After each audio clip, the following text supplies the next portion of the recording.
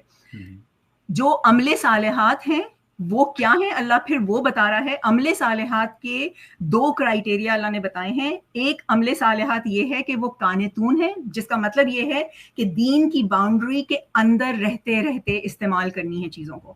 اب دین کی باؤنڈری کے اندر رہنا از ایپلیکیبل بوتھ فار نساء اینڈ بوتھ فار رجال, ایز ویل ایز جو چیز غیب میں رہنی چاہیے, جو چیز سیکرٹ میں رہنی چاہیے, اس کو پروٹیکٹ کرنا ہے.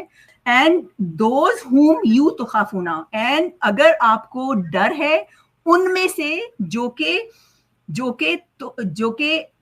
نشوز کہ وہ نشوز کریں گے, وہ ریبیلیس کریں گے. ریبیلیس کس کے خلاف کریں گے؟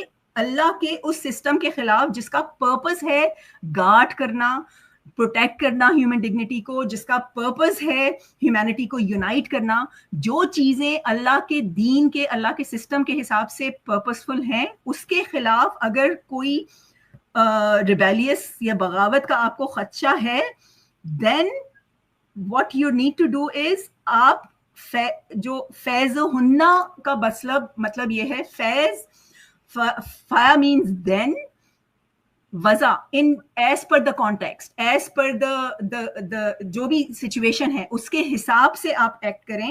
اور کیا ایکٹ کریں کہ آپ ریسٹرکٹ کریں ان کی افیکٹونیس, کہ جو بھی بغاوت کر رہا ہے اس کی افیکٹونیس کو احجرہن, مہجور کرنے کا مطلب یہ ہے کہ ریسٹرکٹ کریں اس کی افیکٹونیس دیم towards the مزاجی.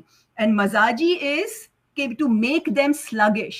آپ افیکٹونیس اس کی ریسٹرکٹ کر رہے ہیں تاکہ ان کا جو ریبیلیسنس کا جو امپیکٹ ہے وہ ختم ہو جائے, وہ سلو پڑ جائے, وہ ماند پڑ جائے. اینڈ دین اضربہن از, اس کو نارملی ٹرانسلیٹ کیا جاتا ہے ہٹ کرنا, مارنے سے, جبکہ اضربہن کا مطلب ہوتا ہے سیٹ فورتھ. سیٹ فورتھ کا کیا مطلب ہوتا ہے؟ ریسٹرکٹ کر دو.